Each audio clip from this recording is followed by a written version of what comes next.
Here, let's do a little test. Hello, can folks hear me okay? Yeah. Yes, yes, Yeah. yes. Oh, good. Absolutely. Oh, it's so good to hear your voices. Uh, my name is Rabbi Jessica. I am so honored to be teaching tonight and want to start by thanking Eitan and Brant and Aviva for making my presence in the Zoom Shul of Tzedek Chicago possible. We're going to be together on Zoom for 90 minutes, and I think we're not going to take an official break, but we will have moments of quiet reflection and journaling and whatnot that folks can also use however they like. And I just want to encourage folks to be in this space however feels. You're so strong. Oh, Woo. thank you. I don't know if that was for me or for someone else, but I if am so sorry, you know, but you are too. Yeah, so encourage folks to mute when you're not speaking to this group, but or cheer for me at random times. That's also welcome. I will say as when I'm teaching on Zoom, it is great for me if you have your camera on, if you're comfortable with that. I love it when people cook dinner and have cats and dogs and babies and fold laundry. And also if you are not comfortable being on camera, that is very welcome. Um, What are we going to do tonight? We're going to prepare for Passover. She's coming in less than a week. Passover begins on Saturday night. And your roommate was checking up your car. That's great. Or I'm sorry that's happening, but I'm glad that that's happening if it needs to. Um, Passover is coming, and we're going to prepare tonight. And I just already have to say thank you because I am more prepared for Passover having prepared for this class. So thank you for that, for what you're offering me. What we're going to do tonight is learn, reflect, and prepare. And I'm going to be offering some teaching and some invitation to reflect. And also, if what you want to do tonight is just like let this wash over you, and if just like Passover is the only thing you think before, during, and after this, that's beautiful. That's great. Whatever preparing feels like to you. If you want to use this time to like get your Haggadah out of a box in the back of your closet and stare at it, that's also a wonderful way. Whatever preparation means to you. And we're going to prepare for Passover through studying some text and having some and looking at the rituals of three different rituals of Passover of the season that we're in. Bedikat Hametz, the searching of Hametz, we'll talk about what that is, the Seder, and Sefirat HaOmer, counting the Omer. And yeah, so just an invitation to this is what we can call Torah Lishma, like study for its own sake. There will not be a exam at the end of this. We just get to like immerse in learning and be with it as we will. I want to name that this space has some folks who know each other and some folks who don't, and we are a temporary community of one night. And we are there are going to be some invitations for personal reflection and some opportunities to share. And I just want to invite folks, part of caring for our space together, especially in a temporary space on Zoom, is to the three principles that I like to hold to, rather than we don't have time to do a full, robust leftist community agreements process. So just like to create the container, want to invite folks to think about caring for yourself, whatever that means to you in body and spirit, going as deep as works for you, or not, observing from whatever place works for you, tending to relationships. So we're not going to have a ton, there won't be breakouts tonight. We're not going to do a ton of conversation, but we are humans in space who sometimes, are messy. And if we step on each other's toes or feelings in the space to tend to that, whether it's in this time or after the class. Because especially as participants, if you're here at Tzedek Chicago and Anti-Zionist Synagogue spiritual preparation for Passover class, I can say we need each other. There are not enough of us. We need to tend to our relationships. And finally, an invitation to care for community. So to as we're sharing and as we're holding space to think about being in the collective together and in how much we share, like length and details and what we're how we're attending to the space together.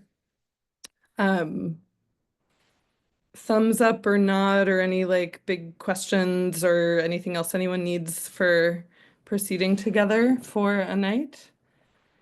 I should also name like part of why I love teaching at Tzedek Chicago is that it is a space that already has core values about solidarity and Judaism beyond borders, and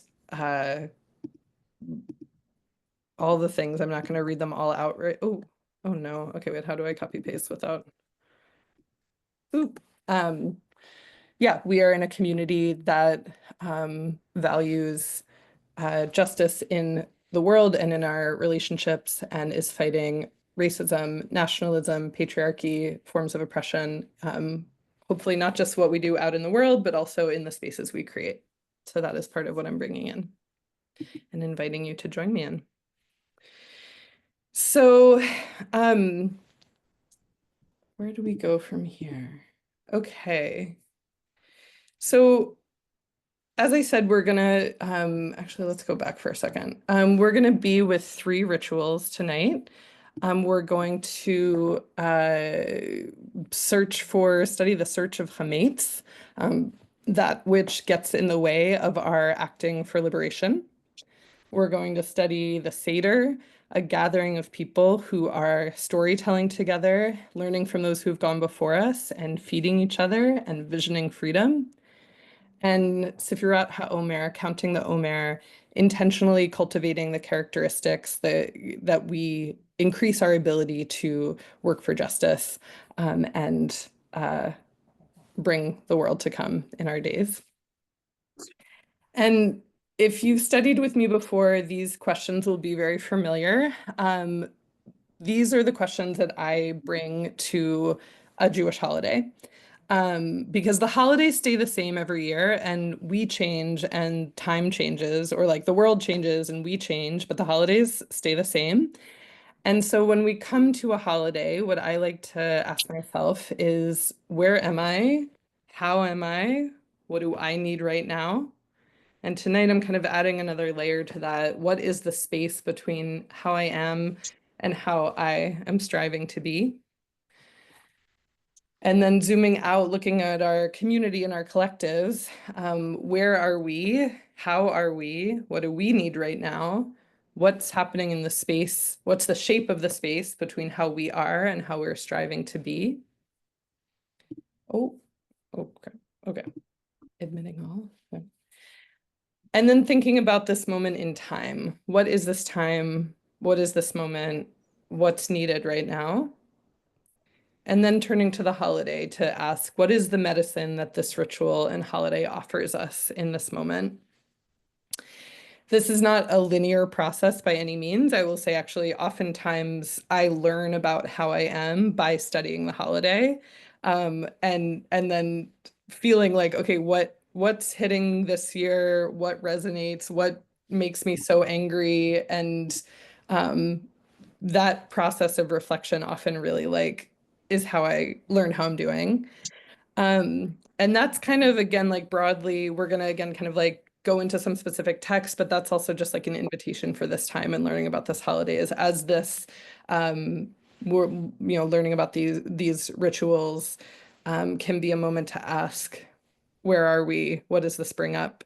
And that's how all of Judaism was created, by the interplay between our inherited tradition and our ancestors in each time and each moment and each season.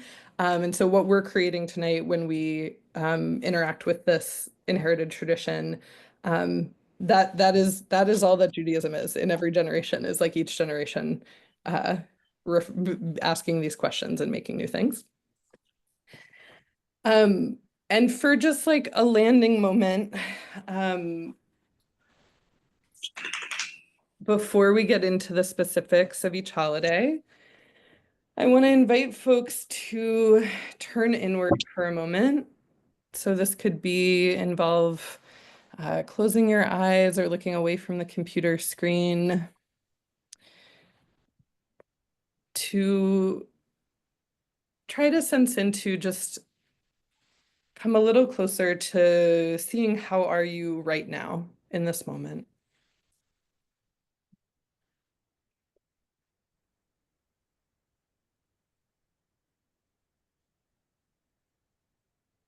You can, if it feels possible, to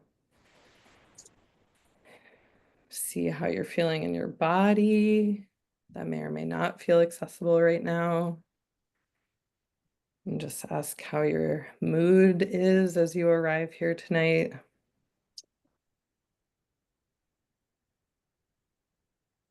What thoughts you're coming in with.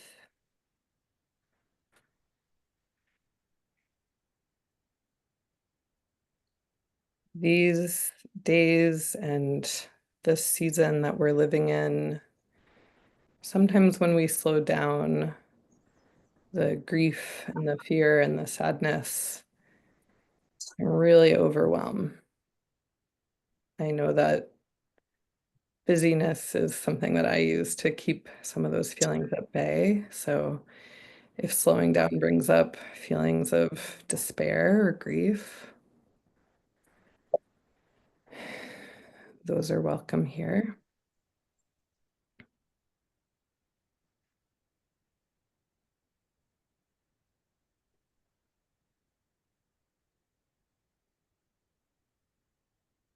You might feel some numbness or disconnection, or not really know how to answer this question. Maybe feel some frustration. That is often how I feel when I'm asked. So I don't know. And that numbness or not knowing is welcome here.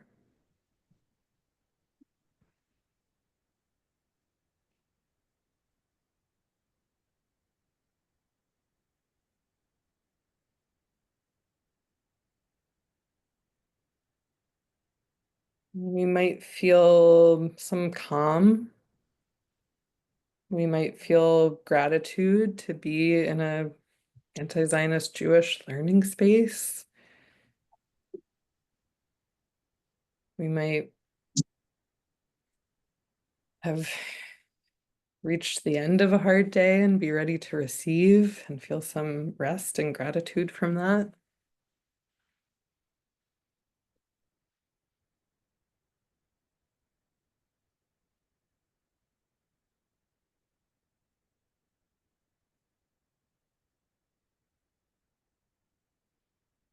Often we are feeling a whole mix of things, feeling and not feeling a whole mix of things.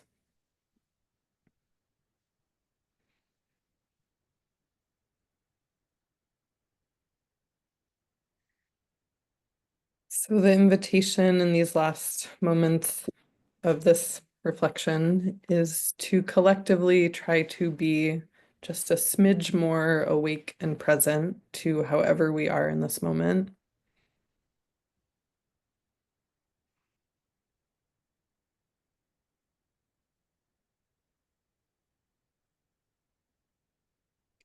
Mhm.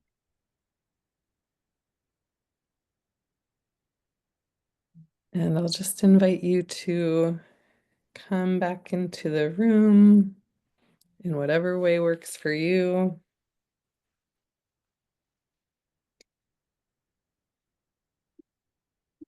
And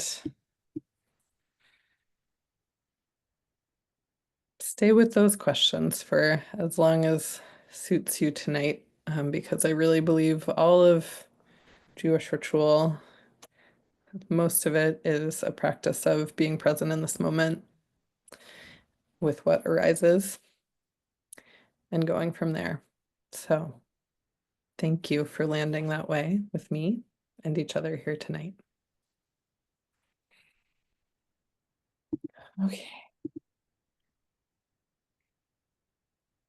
Well, it's like sort of a harsh toke to go, I feel calmer. Now I'm gonna like read some Torah text, which I'm like, well, do we have to? No, that's what you came here for, right? Learning some Torah. Okay. Did I share the right part of the screen? Okay. So, Bidikat Chametz and Bior Chametz. This is the searching and inflaming of Chametz. Where do we get this instruction? I'm going to give a bunch of texts and I'm going to pause at the ones that I think are most interesting to talk about, which is not this one. But if at any point you have a question or reflection or you want to talk about a text that I'm moving through, just throw it in the chat or raise a hand or come off mute. But we're going to just first be like, what are these rituals? And then reflect on them a bit. So our first instruction about Hametz is from this text in Exodus, that 7 days you shall eat unleavened bread, and on the seventh day there shall be a festival for the divine, however we pronounce it. Throughout the 7 days, unleavened bread shall be eaten, no leavened bread shall be found with you, and no leaven shall be found in all of your territory. And you shall explain to your child on that day, it is because of what Hashem, God, somebody did for me when I went free from Mitzrayim. So this is our first instruction, and I won't go into all of it, but as folks who read Torah, study Torah might recognize, there's like some repetition in here. 7 days, unleavened bread shall be eaten, no leaven shall be found with you, and no leaven shall be found in all of your territory. And that repetition, the rabbis of the Talmud then, riff on the different layers of responsibility that puts on us, to not just take leavening away from us, but our whole territory. Okay, so that's our first text. That's our introduction to this instruction. Mishnah Pesachim. So this is the first kind of earliest rabbinic text. Our most straightforward instructions on many of our holidays, and we have a whole tractate on, I should have pulled it up, on Pesach that you could even read all of in preparation for Pesach if you so choose. Does anybody want to read? Can someone read the English here for us? You don't want to hear me all night, so. I'll do it. This is Julie. Should I go ahead? Yeah. Okay. On the evening or of the 14th of Nisan, one searches for leavened bread by candlelight. Any place into which one does not take leavened bread does not require a search. And with regard to what the sages of previous generations meant when they said 2 rows of wine barrels in a cellar, a place into which one takes leavened bread, Beit Shammai say 2 rows across the entire cellar, and Beit Hillel say the 2 external rows, which are the upper ones. Awesome. Thank you. Does anyone have what's the disagreement that Shammai and Hillel are having here?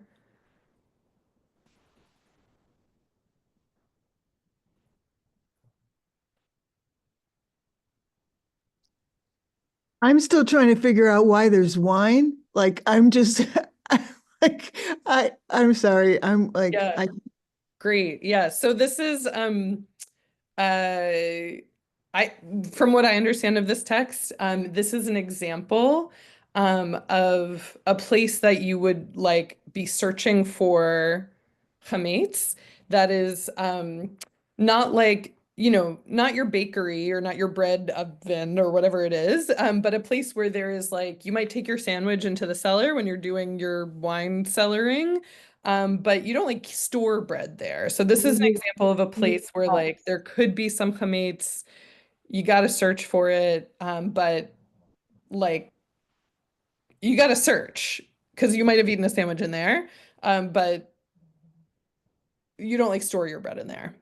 And I think, so Shammai says 2 rows across the entire cellar, and Hillel says 2 external rows, which are the upper ones, which I've never built or really even been in a wine cellar, but Shammai historically, when we have a dispute between Hillel and Shammai, Hillel is the more lenient one, and Shammai is the stricter usually. And historic or like the tradition, most rabbinic tradition follows Beit Hillel, which is like if you think that Jews were so strict with our rules, we are, but we could be stricter, is basically what we learned from the Hillel versus Shammai.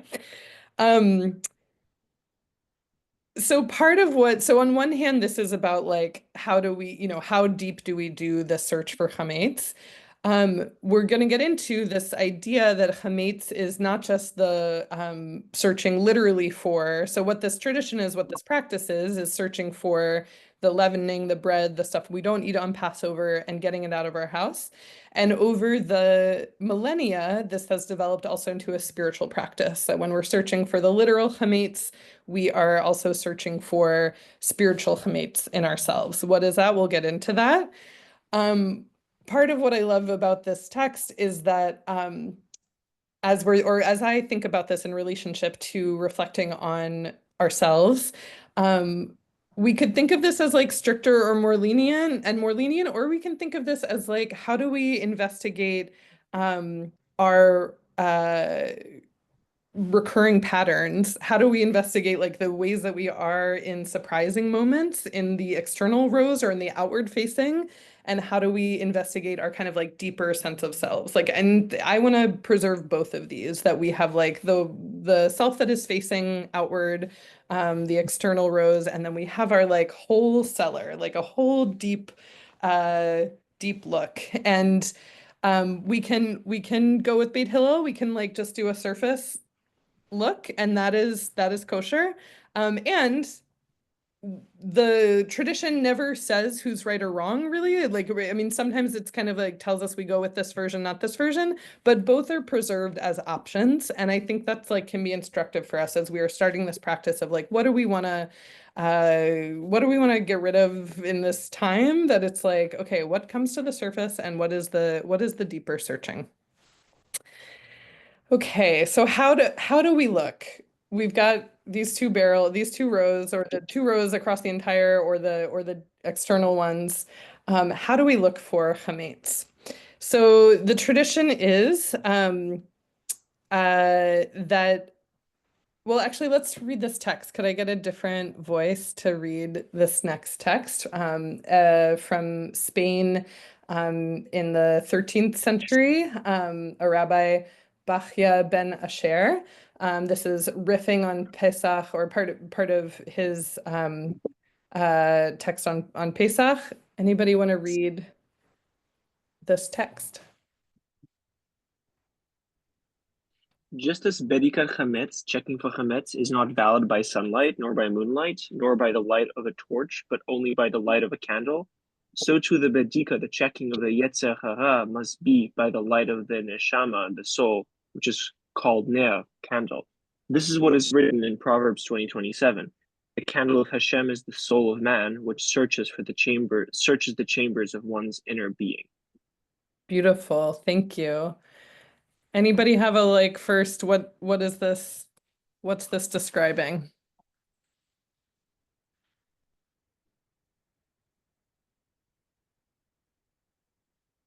Anybody know like how we, when and where and how we do Bedikat Hametz? What's the ritual? No, you're like, no, I came here to learn it. I didn't know it. Okay. So We don't, as we learned from this, the tradition by the 13th century was that we don't search for chametz during the day. We wait till after sundown. And even though Passover starts on the full moon, there could be a very bright moon because we're doing this on the 14th of Nisan, the day before Passover starts, the night before Passover starts. We don't do it by the moonlight. We take a light of a candle. So there is a tradition to, by candlelight with a feather and a spoon, like clean out the nooks and crannies of the house with a feather and scoop it up in a spoon. There's also a tradition of like probably by the 14th of Passover, I mean, not if you're me, but maybe you have already cleaned out the whole house of chametz. And so people actually plant chametz around the house, like a crust of bread that you know you're going to find, because there is a blessing to say for this search, this mitzvah that we were instructed in Torah to search. And we can't say a blessing if we're not going to actually do the thing. So we have to plant chametz there to find it. There's actually, you could do so much riffing on that, like spiritually, what the heck does that mean? I have nothing to say about that tonight, but maybe one of you will teach me. But what I thought was so beautiful about this is that he is likening the search, explaining that the reason we search by a candle is that the candle of Hashem is the soul of man. So that the divine is a light within us, and that is what creates our soul, and that is what we use to search our inner being. I am a child of Quaker education, and so this idea of the divine as a light within us really goes deep for me. What I think is instructive about this teaching, that we search using the candle that is the light of God within us, and that is what our soul is made of, is that when we search for chametz, we look with love. Like we look with divine love. Our soul, and we look with holiness and reverence. I think it can be really easy when we are in these rituals of like, what do I want to get rid of? What's the patterns I want to change, to go to a shame place, which actually does not really usually support us to transform, to change. And I think from this instruction, or this teaching, we are invited to actually like soften with that candle, and bring in like a divine gaze, which is so much bigger than us, and kind of like zoom, what I picture zooming way out, and holding the universe in a loving gaze, when I search for chametz. So I'm gonna pull that forward in a few moments when we have some time for reflection. Is there anything else that like this candle soul moment does for you when you're thinking about the reflection of searching for chametz? It kind of reminds me of Hanukkah, the bit about kindling the light. Mm.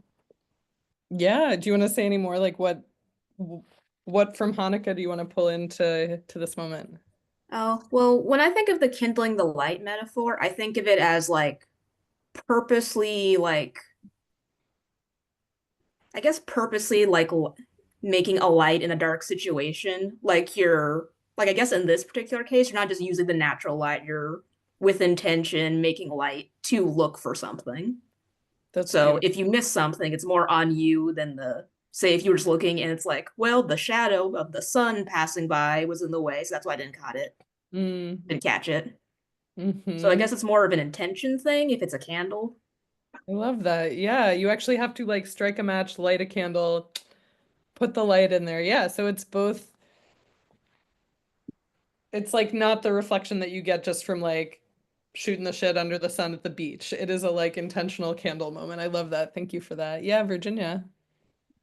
Well, earlier you were talking about how when we stop being busy these days, maybe all the time, but these days there's a lot of grief. And what this set of images did for me was sort of similar. It's kind of like being quiet, slowing down. You can't do it in the light of the day when you're busy with a million other things. You have to do it at this specific time. And I'm having a hard time with all of it this year because it's just like, I don't know if I want to go there. Like, there's just too damn much. I'm sorry, but there's just too much. And I don't have to plant any crumbs. They're like everywhere. So I don't know. I'm sorry. I'm just having a hard time with all of it. I'm so glad you gave voice to that. Yeah. And part of what I think, I mean, same. And I think, so just to say it is Monday night, Passover comes in on Saturday night, and because it is Shabbat, the search for chametz happens actually on Friday, except for the chametz that you need for Shabbos, which is, I think it's just challah. So, but so we have like a full week. And part of what I also want to suggest with this, like, we're going to be shoving a lot in here tonight of B'dikat Chametz, Seder, and Sefirat HaOmer, but just to remind us that we actually have like a 2-month long stretch. So we don't have to do it all tonight. Tonight is like, I don't know, just like making your shopping list. You don't even have to picture that you're going to the grocery store, let alone cooking the meal. This is like, we'll just like let it wash over us and see what emerges. Yeah. So, okay, but so there's crumbs everywhere. What are we looking for? This is my favorite text that I found this year about like what is chametz. There's so many metaphors that we can say like this is what chametz is. Could somebody read to us from this Musar text, so ethical teaching text from the 17th century Amsterdam? Anyone want to read this text in English?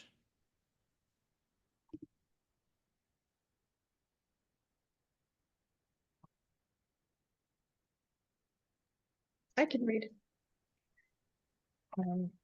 Before beginning a deed, that one not allow a mitzvah to become delayed, literally chametz. Rather, when the time of its performance comes, or when it happens to present itself to him, or when the thought of performing it enters his mind, he should hurry and hasten to seize hold of it and perform it, and not allow time to go by in between. For there is no danger like its danger, since behold, each new second that arises can bring with it a new impediment to the good deed. Thank you, Noah. Proving that our ancestors for 300 years have struggled with procrastination and distraction. I'm so happy to find this text. So there is this word yachmitz, which is the same root of chametz, and is one of the translations, or really is this word delayed. So this rabbi is teaching us that one of the things that we're trying to remove when we remove chametz is that which delays us, that which distracts us, gets in our way, takes us, we like think of something, in this, thinks of a mitzvah to do, and then chametz is what gets in the way. And this has just resonated so much with me.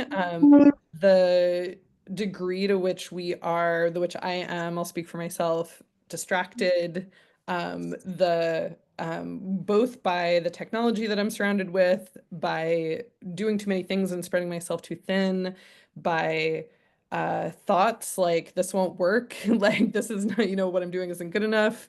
Where is this, in all of what, there's so much happening and I'm just doing this, I have to send my little email and facilitate my little meeting and try to plan a little action, what the thing, make a sign. This is what came up for me when I read this about chametz as the thing that delays me in taking the action that I feel called, that the aligned action. So something else might be chametz for you this year. We're gonna have a few moments we're gonna have about 4 or 5 minutes of silent reflection. I'm gonna put on some music. This is a journaling or painting or meditating or talking to your dog or friend who's in the room with you. And the 2 questions or set of questions I'm going to invite us into tonight for our collective practice of starting B'dikat Chametz. What is delaying you, distracting you right now? What is getting in your way of taking aligned action? And taking the teaching to look with a candle that is the soul of the light of the divine. I want to invite us to think about what actually is already working. Like, what are the conditions that make it possible for you to take aligned action, to be present, to act in the ways that you want to act? Is it like, are there people, are there times, are there places, are there ways that actually like do foster the aligned action that you want towards liberation, that you want to be calling in this season? So, as with any time a rabbi tells you anything, instructs anything, you can take one of these questions, none of them a totally different question that's come up for you. And I'm going to share some, put that loving nigun back on. And if you can also feel free to like mute, and I will let you know when we're back together. Just inviting this time to be with reflection on our chametz.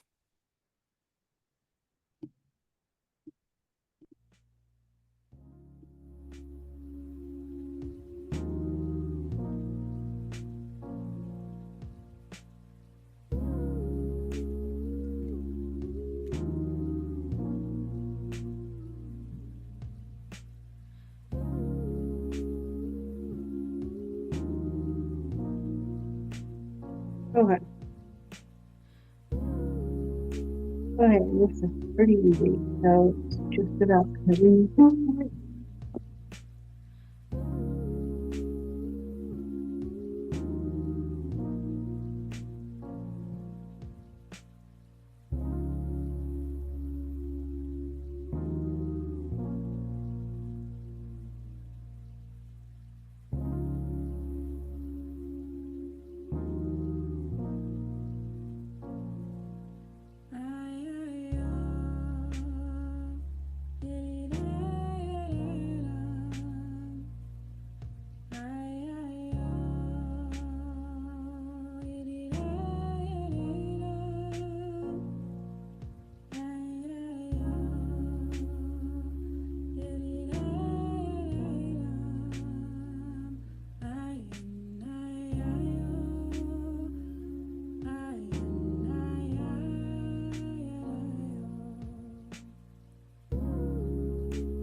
Invite folks to turn back. Check out Sarah Tyler's perfect little spooky ghost dog. We were listening to this Jewish meditation Nigun medley constructed by Diva Nigun, sung by many people. For sure, the top track on my Spotify every year for the last many years. So just invite you to take those questions with you this week, and let this search for what's distracting us, let it work on you this week. And try to notice, like, what are the moments when it happens? I the there's just like so much trying to steal our attention, and it's like not an accident. We are our attention is very much being stolen by these tech moguls, these capitalists that want us numbed out and not paying attention. And so yeah, join me this week in a practice of just like bringing it back and letting that be one layer of chametz that we try to search and stir or and feather up. So I'll share these slides afterwards, so you have some of the ritual tools. This is, as I said, there is a blessing. We are commanded to remove chametz. So after we, oh my gosh, after we well, first but as we're making as we're doing the search, we say this blessing. We feather, spoon, candle, search all the corners and find, oh no, am I frozen? Okay, and find the chametz. And then what happens, biur chametz, is the burning of chametz. There are these texts, there's slightly different versions, Sephardic and Ashkenazi ways of nullifying the chametz. So this is the other beautiful lesson, is that we have this incantation of, we know that our search is never done. We know that there is like a grain of flour, wheat somewhere in our house, and we are released from any kind of like guilt or shame about like, I didn't find it all, with these words to say, it is nullified and ownerless. It is like dust of the earth. So that which we can't transform this year, we just like release it, and we go into Passover knowing we have done our search. The next morning, so this is done on the evening, the next on the 14th, so Passover starts on sundown on the 15th, so we do this on after nightfall on the 14th, and then during the day on the 15th we can burn it. So for all you fire witches out here who love a burning ritual, this is one of them. You can burn your chametz, you can you can take your journaling or a drawing of your chametz and light it up. And then we get to recite that a text again about it is released. So that is what prepares us for Seder, or for Passover, this searching and burning and releasing. And that's all of that is before we even get to Seder. Now, there's so much I can say about Seder. It is an epic, epic ritual, and it's like, where to even begin? But here's just like a few pieces of what I'm calling in for Seder this year. I'm gonna read this one so it doesn't. I'll read this one. So this is again from the Mishnah, so our first layer of instruction about the Seder. We are taught, according to the intelligence of the son, his father teaches him. He begins with disgrace and concludes with glory, and he expounds from Arami Oved Avi until he concludes the entire section. If you have been to a Seder and you were like, WTF, this is not what happened, that legit. If you, oh, do I have a traditional somewhere over there is a very traditional Haggadah. Let me, can I find it? Okay. I didn't get all my prop comedy ready, but if you have like a very traditional Haggadah, like this guy, you will find that line, Armi Oved Avi, somewhere in your Haggadah. And this is this line in Deuteronomy 26:5. And the reason that I didn't, does anyone know anything about this line before I go off on it? Okay, so a cool thing about this line is that it is translated very differently by different interpreters. Arami is like in some places just like an Aramean as like a designation of a like geographic, like a person. And one translation, Rashi translates this, so a 9th century Torah commentator translates this as an Aramean destroyed my father. And tells the story of Laban. It doesn't matter. Anyway, an Aramean destroyed my father, Avi, my father. Other commentators, Ibn Ezra, Sforno, translated as my father was a wandering Aramean. And like literally just like opposite of who's the subject and I'm not a Hebrew nerd, so I can't tell you like the different ways in which this works. But we have interpretations of this that are like totally opposite who's the subject, who's destroyed and who's destroying, already just like in the different translations of the Torah text. And what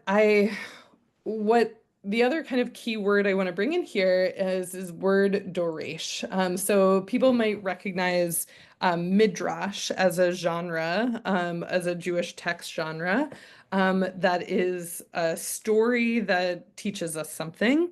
And a drash, you might have like sometimes heard somebody be like, I'm gonna drash that. You can like make it into a verb and stick it in your English.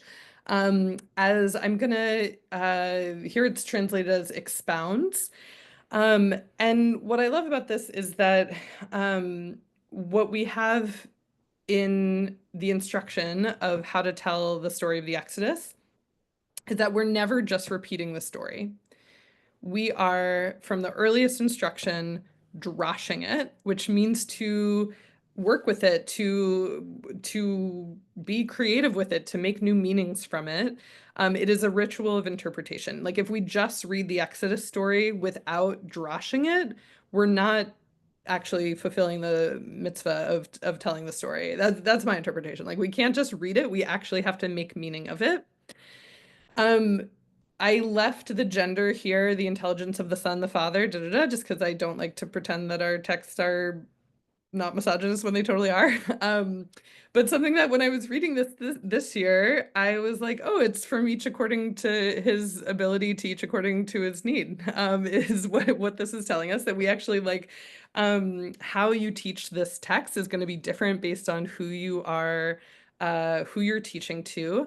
And we want to teach the Exodus story in a way that is going to make sense for the people we're talking to, while still drashing it, right? Like not just like read it, tell it straight in a way that they're going to understand, but actually like make some meaning of it in a way that is connecting with the person that we're talking to.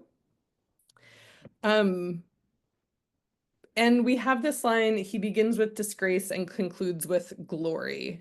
Different ways to translate that, but there's one translation. Has anyone encountered this idea before that our Passover Seder should begin with disgrace and end with glory? I have not, but I guess it kind of makes sense if you think about like the Exodus from being in the position of being enslaved to being free. Mm-hmm. Right, it like begins, wait, I just realized that I need to, okay, I'm so happy that it's light out at 7 o'clock when I start teaching now, but I just needed to turn on another light. Okay, hello. Yeah, we begin with the story of enslavement, and then we tell the crossing of the sea and liberation. And so there's this one translation of this is disgrace and concludes with glory. But yeah, Virginia, what do you get from this line? Well, I actually was just studying about it in a sort of related context, and the other, I mean, the explanation just mentioned is one of the traditional ones, and the other one is that we were idol worshipers and then like became better people. And, oh, I see someone put that already in the chat. And I was really struggling with both of them because I don't think it's really good for us to think that either one of those are abasement, you know, either to be enslaved, like being enslaved is not a good thing, but to like treat that as being like a bad state and then you got better. And I don't like the other one either. So I'm sorry, I'm just bringing all this negative stuff into your space tonight. Like, I don't like it. I don't like any of it. I don't want to do it. Sorry. No, Virginia, that's great. I mean, like I said, like the text stays the same and we change, and that is also how we learn things from it. Absolutely. Yeah, and I think that that's a really important thing to name, that like we don't want to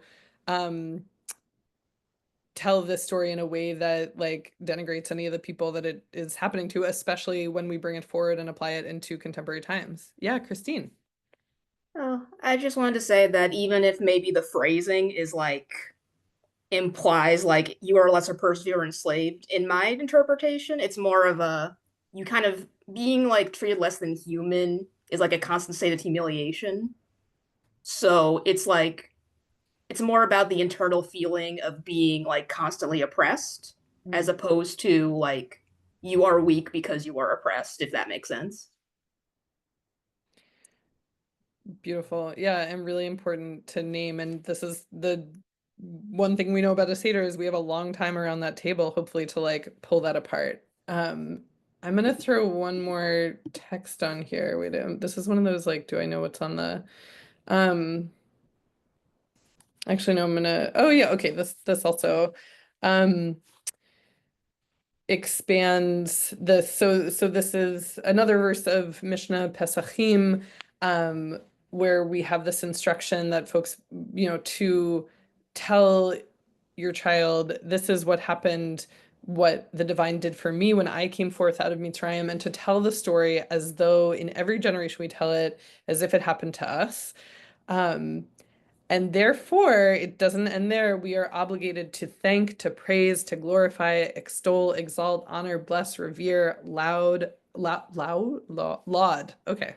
The one who performs miracles. And then we have another pair or another set of these, from slavery to freedom, from sorrow to joy, from mourning to a festival, from darkness to a great light, from enslavement to redemption. And we will say before the divine, hallelujah. So I'll just share a personal anecdote. At a Seder a few years ago that I hosted, I threw out the Magid and I was like, okay, we're going to do one of those activities where it's 100 years in the future and we've won. And how did we get there? You know, like we crossed the sea, and let's tell the story together, which please try this at your Seder, of like, what does it look like and how did we get there? And I will tell you that, like, you know, we started with describing the, you know, things getting worse, like our current conditions and things getting worse.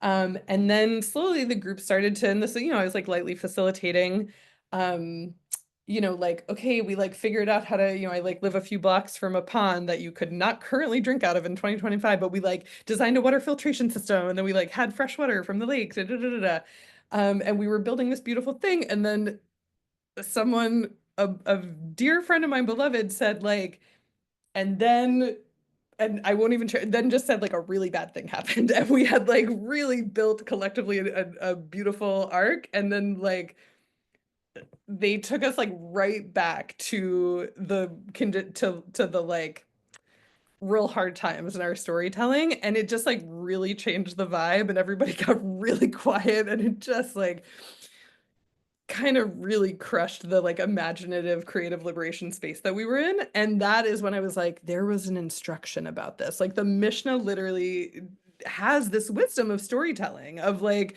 we actually like the ritual of the Seder is to move us through something, and we want to feel different at the end. And we are not telling the Exodus story to feel worse at the end. And I don't think that's an accident. Like we're telling it to like at the end be able to like a little bit believe more that liberation is possible. Because if we don't believe it's possible, it's very hard to do things if we have no vision and no flavor and like no idea that it could possibly work. It's like, well, I'll probably stay in bed. So I really believe now in this instruction that part of the ritual of the Seder is, and like, yes, with all of the asterisks on like how we want to talk about the condition of enslavement and our current conditions, and be careful about how we're telling that story so it's not victim blaming or shaming. But I think the like kernel of this is like, as we are telling the Seder story, how are we moving people and ourselves like through that ritual? Okay. Anything else anybody wants to say about that, or like anything from this text people want to pull out?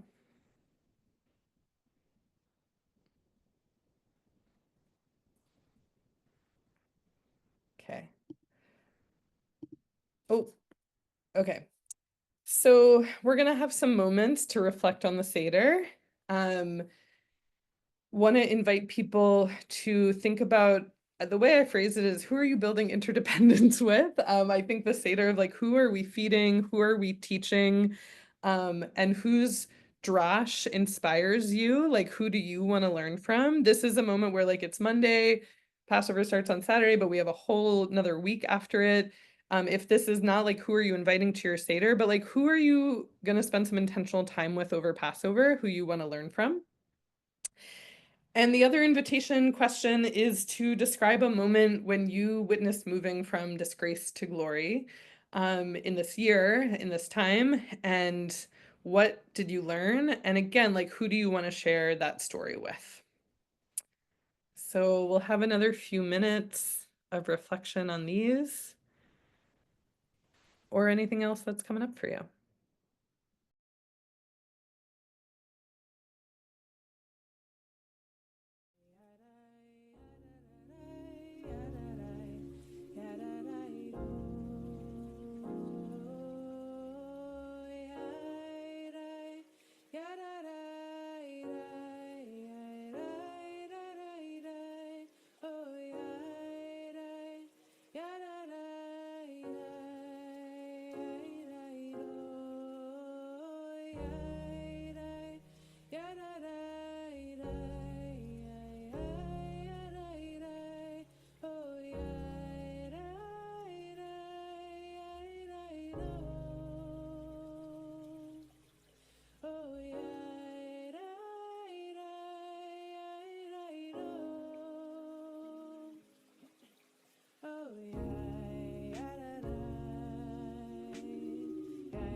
Mm. I'll tell you that what came up for me just now is like less actually wanting to tell and more wanting to hear. I thought of some people that I want to be like, have you seen what have you seen this year? Where and just be in that conversation.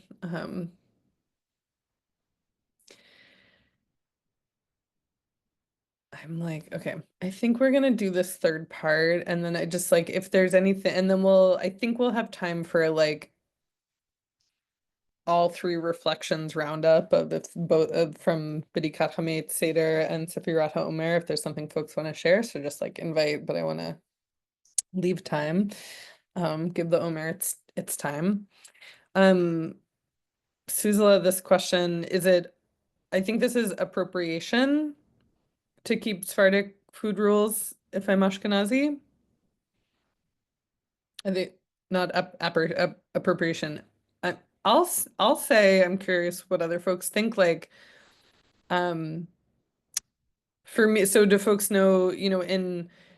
We have this instruction to not eat chametz, which is there's 5 grains that are chametz, and then in Ashkenaz, which is like what Sephardi tradition is like those not eating chametz, and then there's a next category of kitniot, which is like another set of grains that I always have to look up before Passover because they're not really ones I eat. So I have not yet done my yearly review of what is kitniot. If anybody else wants to put it in the chat, you have my blessing. Because I'm like, barley, I don't barley's maybe chametz. I have to relearn this every year. So in Ashkenazi tradition,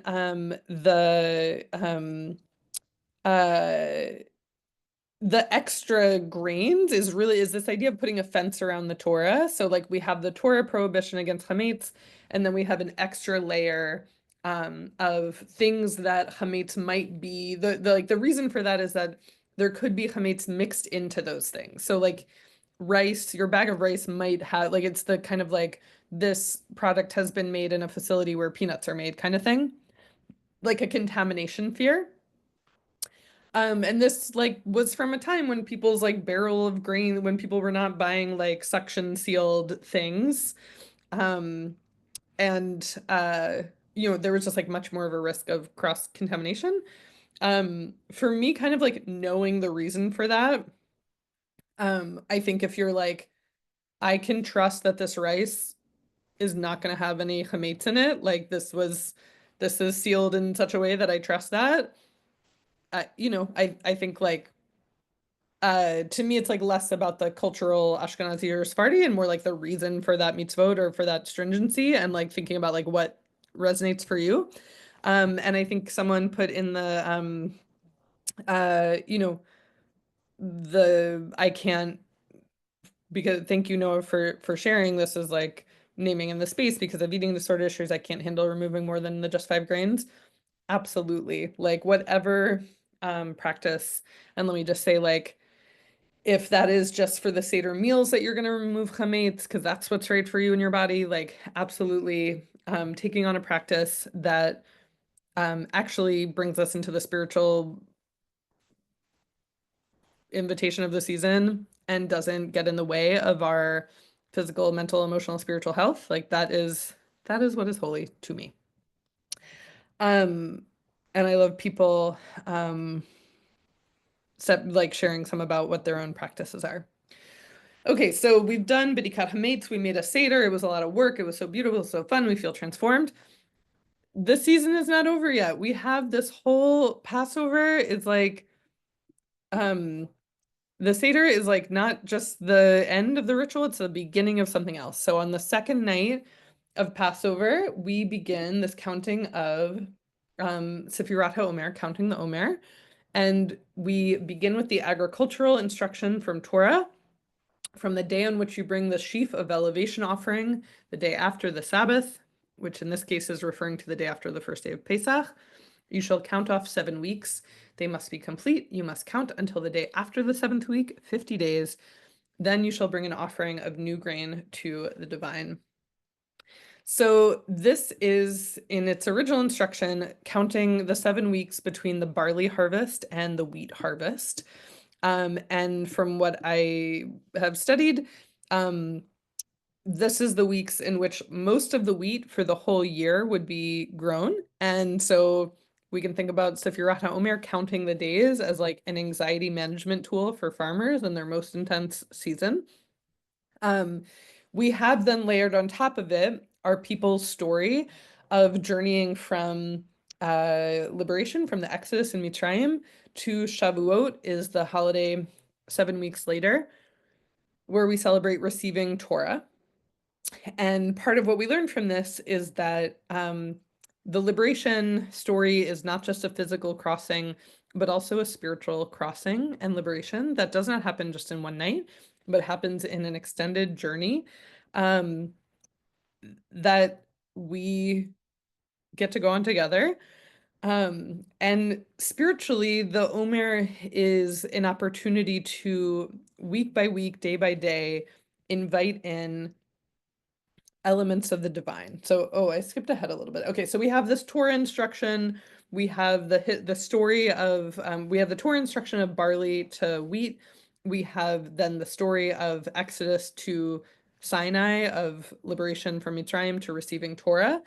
And then, like a few hundred years later, millennia later, so the Kabbalists attached to the 7 weeks the lower 7 sfirot. So there are 10 sfirot, which are seen as like elements of the divine that we can try to emulate and bring into our lives. And they assigned, gave us 1 through 7 of the first 7 sfirot and made this pattern of counting where each day and each week we get a number. So we have a week of Hesed, and then a week of Gevura, and then a week of Tiferet. And within that week, we have day 1. We do the 7 counting. God, I really should have put a visual on this slide because it's so hard to describe. But basically, we count 1 through 7 in week 1, 1 through 7 in week 2, 1 through 7 in week 3. And we work through each element in that week. So the first day is Hesed Shebechesed, like the element of Hesed in the week of Hesed. And then the second day is the element of Gevura in the week of Hesed. The third day, element of Tiferet in the week of Hesed. And then on and on and on and on, in 49 different combinations. So in one visualization, this is bringing in these elements into our life of kind of like, okay, I'm going to practice loving kindness. I'm going to practice beauty, harmony, balance. Another visualization that I really enjoy is like, we have, through living in these oppressive systems, built up a lot of schmutz and gunk on ourselves, and the different sphera like come in to kind of like as like a scrub. Like you want to like use the Chesed loofah to like scrub off of you, and then you're going to use Gevura to be like, okay, what kind of like what can I release through working with this sphera. I want to invite us into tonight, do it this way you will, that maybe this year you will just pick one element. Some people might be like, yeah, I only ever do one, or I've never done any. So what are you talking about? I have to say, I find this practice extremely overwhelming. And I barely understand what Hod means. And so that like each week and day, I'm going to like bring in a different thing and then switch up my focus on it. That is just like a little bit much for me. And so something I'm giving myself permission this year is I haven't yet discerned what it is, but I'm going to like try to pick one. In my community here in Minneapolis, we did some studying on Sefirat HaOmer and got 7 people to each take a week. And on the Sunday when we're going to be turning to that count, someone's going to offer a teaching for Chesed, then a teaching for Gevura, then a teaching for Tiferet, and just invite us to like be with one element for a whole week. And that's as much as I can handle this year, is what I'm saying. I also want to say that like this practice, so we count the Omer every night after sundown, and there's a blessing, and it's like a 30-second practice. If you sing a special song, it can be a 90-second practice. If you do if you want to do a reflection or a journaling or an art or sing a song, do something else, that is what can extend the practice. But really, it is a count of today is one day of the Omer, today is day 2 of the Omer, day 8, which is 1 week and 1 day. We literally just count, we say a blessing, we meditate on the element of the day or the week. And that's the whole practice. And I think that Sefirat HaOmer is this practice that both has a lot of, or this ritual that has like a lot of meaning on it, and also has a lot of spaciousness for practice that we want to bring in.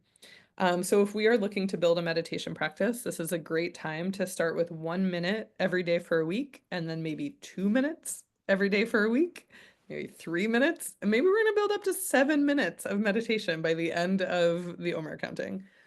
How beautiful that would be.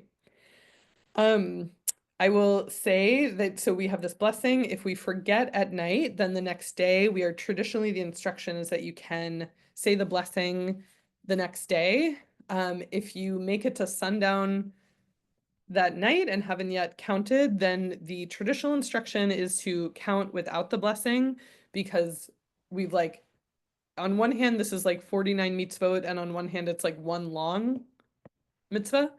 And so there's something, if you like miss a day, that's it. I could never tell you to not say a blessing if you feel inspired to say a blessing, so you should say as many blessings as you want. But I do feel I'm like it's my duty to instruct you on the rules. If we're talking about Sefirat HaOmer. So this will be our last invitation to reflection, a few minutes of reflection. What of these elements do you want to bring in this year? What is a daily practice that you already have that you want to bring Sefirat HaOmer to? So I'm kind of like the main thing that I do every day is my coffee pour over. That's a great time for me to meditate on the element. It's like my only really, really, really, really, really steady daily practice. And then who could you practice with? Because this is also a time to count in community. Okay, I'm gonna give us a few minutes again to be with Sefirat HaOmer.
Okay, I know that was even shorter than the last ones, but you got a whole nother.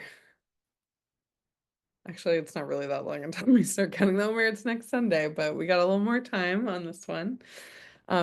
So we'll invite folks to figure out your Omer counting in the coming days. I'm gonna pop in the chat some other some Omer counting tools that I love. And tell you how special this year is because we are counting to my 40th birthday. The last day of the Omer is my birthday. So I think it's going to be the only year that I ever make it all the way through.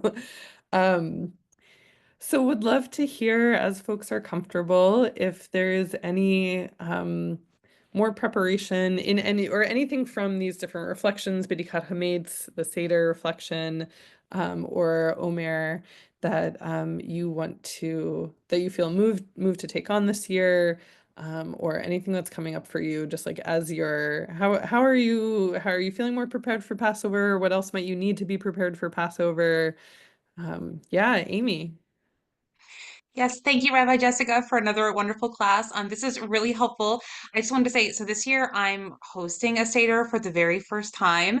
I am feeling a little overwhelmed by kind of looking through all of the instructions. And so, do you have any tips? I mean, I know that I won't be able to follow the instructions to perfection. I'll be very, very far from that. So, for kind of a first timer, what do you think are some of the key basics to, make sure that I, work towards in the Seder?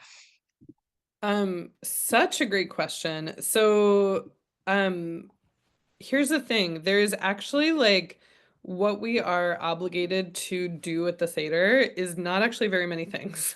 There's like a very few, uh, yeah, other people please answer this in the chat. But one thing I'll say is that like the actual mitzvot that we are required to do is explain these like different food elements. And I'm going to share in the chat, hopefully I did the right link, a version of the Haggadah that a comrade of mine, Rabbi Rachel Kipnis, made when she was working at a memory care, an elderly care facility in the memory care unit. And so it is a 4-page Haggadah that is halachically has everything you need. So that's one offering. And yeah, like I would say it's like let's not miss the forest for the trees or something. It's like kind of like, again, the purpose is to tell the story as if we came out of Mitzrayim, and everything else is tools for that. And so that's like one thing about the ritual is to just like do your preparation and then just like get to be present in the night. Someone else in the chat said I'm making an ADHD checklist. That's great. Yes, make a checklist. The other thing that I would say is delegate. So delegate more than you think you have to. Like if you're cooking all the food, you should not also be like getting all the stuff for the Seder plates and making the copies and doing setup and cleanup and getting all the wine or beverage. People love a discrete task. And so I just want to invite you to, with your Seder guests, whether they're Jewish or not, first Seder or not, invite people to take on discrete tasks. Is that helpful? Okay. And then also, the thing about chametz that we get to nullify anything that's like not that we can't see, is just like a permission to like we do, we search and we prepare the Seder and then we have the Seder that we have. Yeah. Other questions? Yeah, about what would help you prepare for Seder this year. I have 2 questions. Okay, one, what's the deal with Egypt versus Mitzrayim versus the narrow place? Mm-hmm. I don't remember my other question. Yeah, that's a great one. So Mitzrayim, like the root, if we're okay, so in the Torah text, like the Hebrew word is Mitzrayim, and that is like understood. God, this is where I'm kind of like, how do we know that is Egypt? I don't, I don't actually even really know the history of like when that place got associated. people have, I think in a lot of like lefty circles, given the context that we're in of like Islamophobia and anti-Arab racism, like how I learned it was like to say Mitzrayim rather than like Egypt as the oppressor, enslaver. I think, you know, as a way to like understand that we're talking about a like mythohistory, mythical story that is like not literally about current day Egypt. And then like the narrow place is like the root of the word Mitzrayim. That's like the kind of like literal translation of like what the word means is narrow place. And so, you know, and it's kind of like to bring our attention to like we're not really telling like a history story. We are telling an ancestral inherited story that is like less about this happened in this year in this place and more about the metaphor and wisdom of like ways in which we emerge from narrowness to expansiveness. That's how I think about it. If other people have how they, you know, how they, yeah, how either you've heard that taught or how you think about Mitzrayim. I'd love to hear.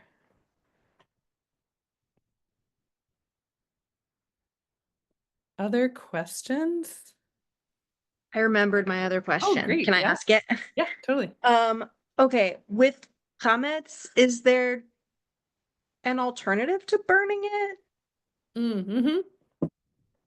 Yes. Well, halachically, some of the alternatives to burning it is actually like selling it to non-Jewish neighbors.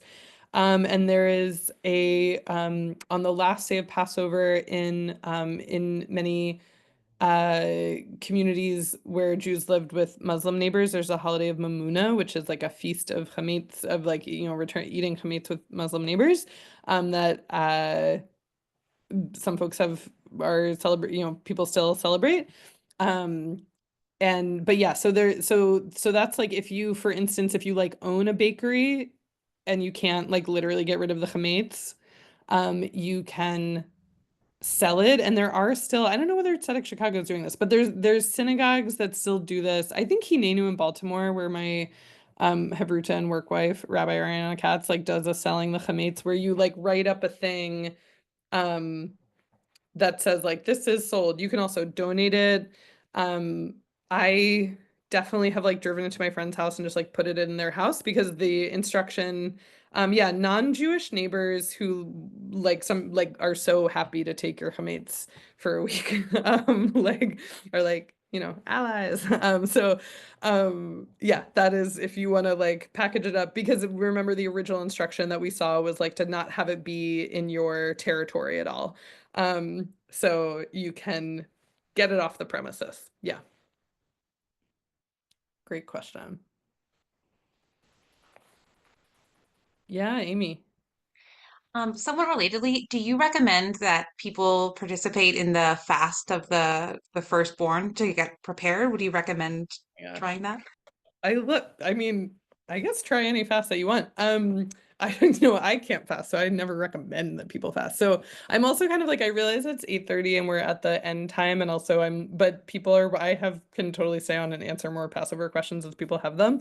So yes, there is a tradition of you know, in commemoration of the part of the Exodus story that is the threatening the life of the firstborn, that there is a fast of firstborn children. There is also a tradition, because it's particularly hard to fast when you're doing all the Passover cleaning and cooking and preparing for Passover. So there's a tradition of doing a siyum, or a study, like studying and teaching something as a way to like sub in, or like kind of it like releases the obligation of the fast if you do some like learning and teaching. And I'm like, where does that come from? If you're about to be like, where does it say to do that? I would have to like look that up. Yeah, so if you are moved to do a fast of the firstborn, you are so welcome to. And also if you're not a firstborn, but you really, it would feel spiritually meaningful, who am I to say? And also if you are like, I cannot fast, but I'm inspired by this like firstborn obligation, and I'm going to do some like teaching and learning on the morning of the day before Passover. I love these questions. Oh my gosh, where does the afikomen come from? Yeah, I don't know. Like historically, I really don't know. I'm gonna share these closing words that I am really taking with me everywhere I go right now, and feel very relevant this Passover, is from my teacher and comrade here in Minneapolis, Ricardo Levins Morales, who has a beautiful new book out, The Land Knows the Way, Eco-Social Insights for Liberation. And he writes, "It is a basic principle of living with intention. If you want something, name it. If you want others to join you, state it clearly and often. If you want others to share it, invite their help to define it. And whenever any of you forget, remind each other." We are living in terrifying times where we are encouraged to forget ourselves and the transformation that we need and what it looks like and what it feels like. And I believe that Passover is a season in preparation, in the Seder, in the weeks of counting the Omer, of living with intention and reminding each other of what that looks like. So thank you for reminding me, and thank you for coming to learn tonight. And I hope you have nourishing moments within Pesach. Hag Sameach. Take good care.